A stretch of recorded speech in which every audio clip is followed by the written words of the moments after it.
अहम ब्रह्मास्मि ओडिया चैनल को आपण मानक स्वागत। आज आम भिड माध्यम जाना कि मनुष्य ईश्वर को न चिन्हवा जो न जाना जो किपरि से पतन अभिमुखे गति करें। आसतु ए भिड माध्यम चर्चा करवा। से श्रीमद् भगवद गीता नवम अध्याय 24 नंबर श्लोक नहीं चर्चा करवा। अहं हि सर्वजज्ञानं भोक्तश्च प्रभुरेव च न तु ममभिजानन्ति तत्तेनातश्च वन्दिते। मुहि समस्त यज्ञर भोक्ता और स्वामी, किंतु सेमाने मते तत्वतः जानती नहीं, तेणु सेमानंकर पतन हुए। तो भगवान एठी कौन कहले? भगवान को आधार करी संसार चली। आपण रूपी ये शरीर भी चली। शरीर इंद्रिय मन सबकि चली। आधार करी समस्त ग्रह तारा नक्षत्र सबकि परिचालना होइछन्ते। सब जीव माने कार्य करुछन्ते, किंतु सेही शक्ति के आमे चिन्हि पारु नाहंते, जानि पारु नाहंते। तो चिन्हिया पे जानिया पे मनुष्य से दिया गला, तथापि यदि न चिन्हिबे न जानिबे ताहले ए शरीरटी पतन अभिमुखे गति करिबो। तो किपरि बुझंतु, आपण ईश्वरंकर ही स्वरूप। ममेवांश जीवलोके जीवभूतः सनातनः 15/7 रे श्रीमद् भगवद गीता कहागला, मोरी अंश ये जीव, मो ठारू ये कदापि अलग नुहे। तो आमे अलग भावीचे, अलग मानिचे। ईश्वर मोठार भिन्न रूप भिन्न भाव अच्छे, किंतु भिन्न भाविले भिन्न मानिले जब भिन्न हो ताहा नुह। गोटे माँ ठारू गोटे छुआटे जन्म नहीं थाए, जदि से छुआ भावे मो माँ ठारू भिन्न, तो से भिन्न नुह, से मार ही अंश। ठीक सेमती आपण परमात्मा ही अंश।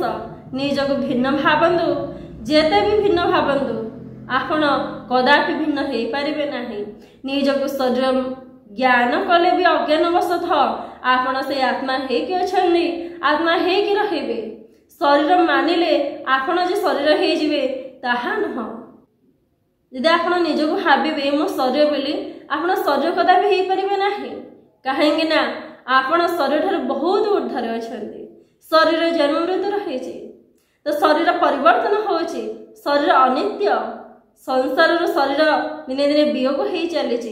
जे सरी सरी जाए सी हूँ शरीर, किंतु आपण होछन असरन्ति भंडार। आपण होछन स्थायी। आपण जन्म मृत्युर ऊर्ध्वरे। आपण पोशाक परी ये शरीर गोटे पर गोटे धारण करुछन्ति, किंतु एटा नुहे जे आपण प्रकृति शरीर हो जाउछन्ति। एटा भाविबा जोगु आमे पतन अभिमुखे गति करुछे। जदि आमे भाविबा मो परमात्मा ही स्वरूप, मो परमात्मा ठारू अलग नुहे, तो सर्वदा आमे आम स्वरूपस्थ रहिबा। फलस्वरूप जो कार्य पे आसले से कार्य करिबा। मनीष भितर विचार आसबा दरकार जे मो काहेकि आसली, कौन करुछि, कौन करिवार अछि मो पे। काहेकि ना जदि अन्य शरीर पर मु कर्म करिबी, ये श्रेष्ठ शरीर मिलिकी भी किछि लाभ होला नाही। सेमाने तो निजक शरीर बोली ज्ञान करी माया जाल छंदी हेले। आपण यदि निजक शरीर बोली ज्ञान करी माया जाल छंदी हेबे, तो आपण पतन अभिमुखे गति करिवे। पतन अभिमुखेर अर्थ होछि दुख कष्ट जंत्रणा ही जीवन अतिबाहित करिवे। परवर्ती समय जो भी जोनि ग्रहण करिवे ताहा श्रेष्ठ जोनि होई रहिबो नाही। भगवान भाविबे माँ को श्रेष्ठ जोनि देइथिली निजको चिन्हिया पे, निजको उद्धार करिया पे, निजको जानिया पे, किंतु तो जानिला नाही, ताले श्रेष्ठ शरीर देकी लाभवा कौन हैला? आउ देबेनी। से पुनर्बार 84 लाख जोनि को फिंगी देबे। तो सेथिपाई ये शरीर को ऋषि महर्षि साधु माने श्रेष्ठ कहिछन्ति, दुर्लभ कहिछन्ति। काहेना 84 लाख जोनि भ्रमण कला पर जाके मिलुछि, जेहेतु एक दुर्लभ कहा जायछि। जदि आमको वर्तमान समय मिली आम सदुपयोग कर आवश्यकता रही, कहीं जना ना केतेबेले शरीर मृत्यु हो किंतु जो कार्य कर आसले यदि से कार्य करिथिबा तो आनंद हिसाब रे मृत्यु को स्वीकार करबा जानि पारिबा मृत्यु शरीर रो होची जेहेतु शरीर होची तो मोर से दुखित हवा कौन आवश्यकता नहीं। जरा व्याधि ये सब शरीर को आसे किंतु आत्मा को आसे नहीं। आत्मा स्वतः मुक्त। आत्मा केतेबेले बुढ़ा होनी कि आत्मा केतेबेले युवक होनी आत्मा सदा सर्वदा स्थित किंतु आमे न जानी पारी निजको भावुचे मु युवक अवस्था पहुँची गली वृद्धा अवस्था पहुँची गली मते ए रोग होइछि मते से रोग होइछि।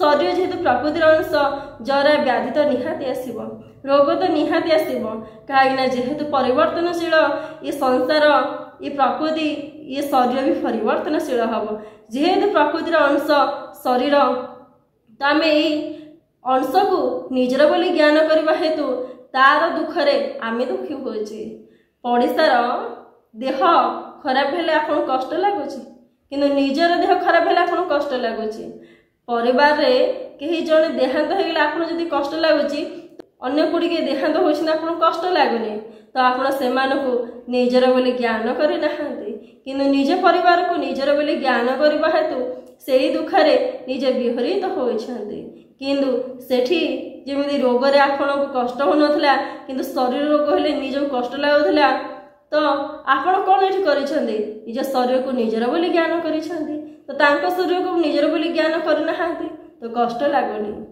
किंतु सेही भली आपण जदि शरीर को परखिबे ताहले आपण ए कष्ट रु मुक्त हो पारे जेमिति परखुले ये होची तांको शरीर तांकर मृत्यु होइछि तांको रोग होइछि ठीक सेमिति भाबंतु ये शरीर होची पोशाक तुल्य पोशाकर परिवर्तन होची पोशाक को कष्ट होची तो मते कष्ट होनी जेतेबेले सर्वदा पोशाक को भिन्न भाविबे तो पोशाक रे दाग लागिले आपण दुखित हेबे नाही ओलटा सफा करिबे ताको पिंधिबे अर्थ जदि ये शरीर कौन गोटे अवस्था क्षताक्त होइछि तो आपण ताको भल करिबे एवं भगत सेवा रे विनियोग करिबे कहीं ये शरीर भगत सेवा रे विनियोग कहबा भगवान प्रदान करिछन्ति अन्य शरीर भगत सेवा रे विनियोग हो पारନ୍ତି नाही अर्थ से निजको चिन्हि पारନ୍ତି नाही जन कल्याण करि पारନ୍ତି नाही किंतु मनुष्य निजको निजे चिन्हिब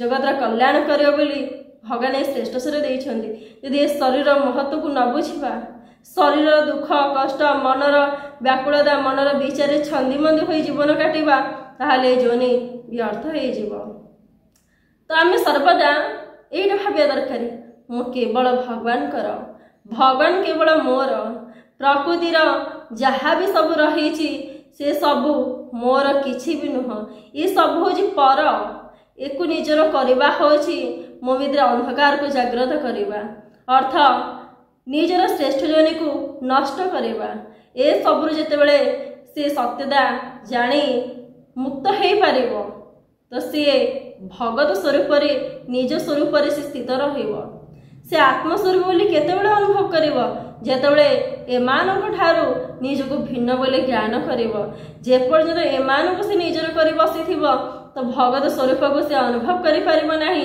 निजर आत्मसत्ता को अनुभव करि पारिबो नाही भागवत रे कहगला आपण आत्मा न चिन्हन्ति माया जाल रे भ्रमु थांदी आमे ए आत्मस्वरूप को न चिन्हबा हेतु न जानिबा हेतु संसार माया रे मनर माया रे छंदी हो जाइछन्ति तो मन जहाँ कहूँ आम से कार्य करुछन्ति तो मन अज्ञान अच्छी से तत्व जानेनी से आपण को कहूँ जे एटा कर भल हम सेटा कर भल हम एटा कले खुशी पाइब सेटा कले खुशी पाइब जेतेबेले आपण से मन को ज्ञानर मार्ग रे नेबे आपण से दिव्य मार्ग रे सेही मन नब उद्धव पचारिछन्ति भगवान श्रीकृष्ण उत्तर देइछन्ति उद्धव तो मन ही तोर गुरु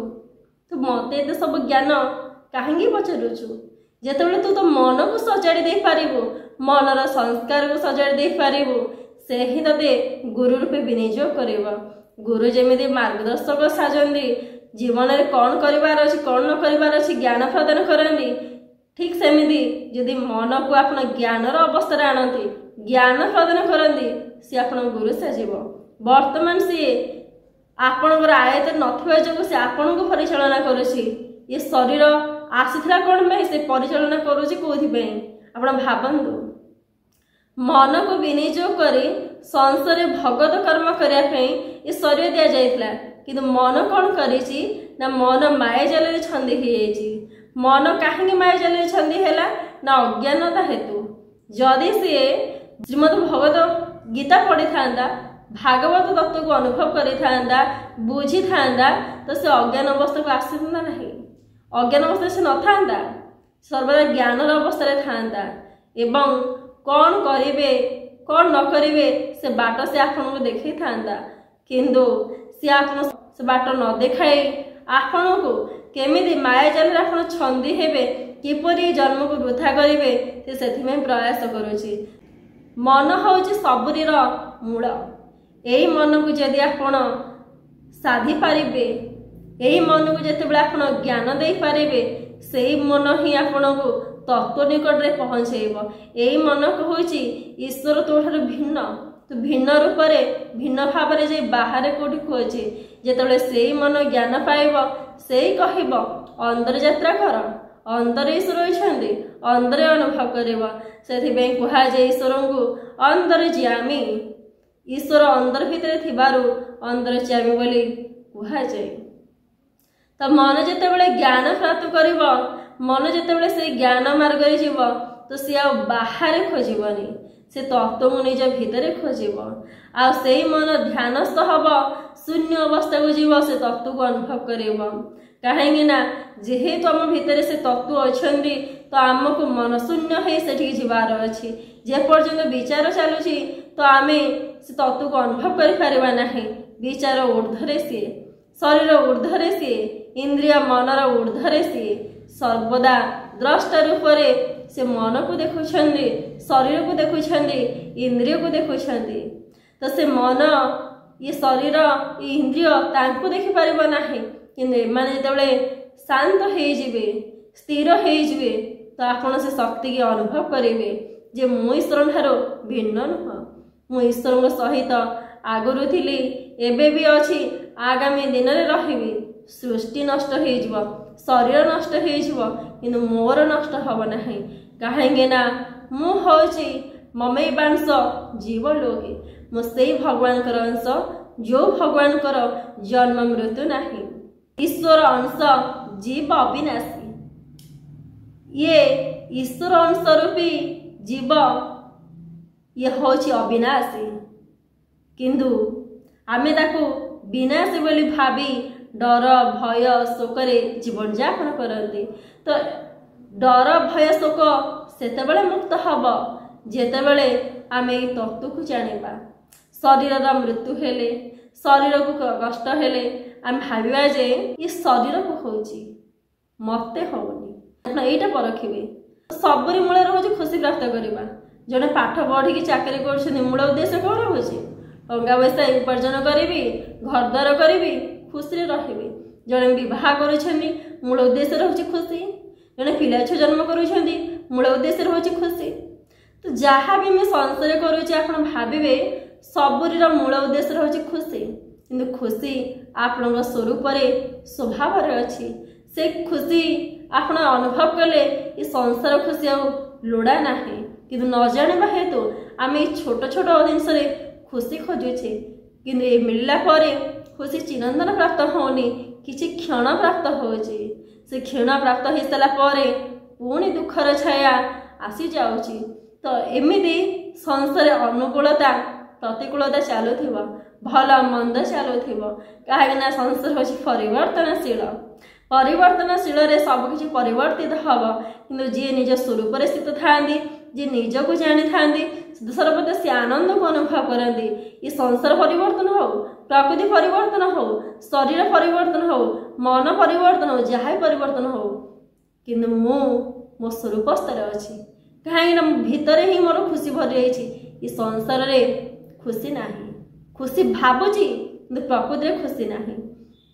जे अर्थ उपार्जन कर अर्थ पाइला बेले से चिरंतन खुशी प्राप्त करुछंदी पुणी इच्छा होची आहुरी अर्थ कमेबा पई जी घर तोलुची से कौन खुशी प्राप्त करुची पुणी ता जीवन में दुख आसुनी पुणी दुख आसुची तो जी विवाह करुची से कौन खुशी रहुची सारा जीवन किसी क्षण सुख पाउची पुणी जीवन में दुख आसुची तो ठीक क्षणिक खुशी रही चिरंतन आपण स्वरूप रही कि न बुझा तुम से पहुँची पारना से केतबेले पहुँचवा जितेबले ये मन को यही ज्ञान प्रदान करवा मु हूँ परमात्मा अंश मु जगत कल्याण करने कहीं कल्याण करने जेहेतु परमात्मा अंश मोर कार्य भी परमात्मा कार्य जहाँ मोर कार्य से परमात्मा जमी जगत कल्याण करती तो मोर कार्य मु हूँ जगत कल्याण करी कहीं जिते जगत कल्याण करेंगे ये शरीर इंद्रिय ये सब आप मुक्त हेबे आप भावे मु केवल कर्म करने आसी ए सबरे जोड़ी हाँपाई नुह ये सब जोड़ी हवा हूँ बंधन जोड़ी हेले कौन हुए ना कर्मफल सृष्टि हुए कर्मफल सृष्टि हेले मनुष्य सेमती चक्रव्यूह प्रवेश करके थाए पछे उद्धार हो पारे जिते कर्मफल रहा तो जन्म मृत्यु रहा ना तो मनुष्य कौन करे ना किसी कर्म करे कर्मर प्रतिफल स्वरूप किसी आशा रखे आशा ही तार मुक्तिर बाट को बंद कर दिए स्वरूप को जानियार बाट बंद कर दिए अज्ञानता ही सबुर मूल अज्ञान रहा जो आम निजक चिन्ह पारती ना मनर सत्यता को जापारती ना शरीर सत्यता को जापारती ना फलस्वरूप निजर निजे ही पतन करती कहुए निज भविष्य निज हाथ में ठीक सेमती आपणकर मुक्तता ईश्वर को अनुभव करवा ईश्वर प्राप्ति करवा आपणकर हाथ में रही आप ज्ञान बुझे तो आप ईश्वर को अनुभव करेंगे आप ज्ञान बुझे तो मुक्ति को अनुभव करेंगे यदि ज्ञान न बुझे अंधकार जीवन यापन करेंगे तो मुक्ति आपको कहीं भी देवेनि ईश्वर तो अनुभव करने प्रचेषा कले भी करें आमको ईश्वर तो प्राप्त करने हेले प्रथम जानवा पड़ो ईश्वर किए कौटी अच्छा केमी प्राप्त करवा।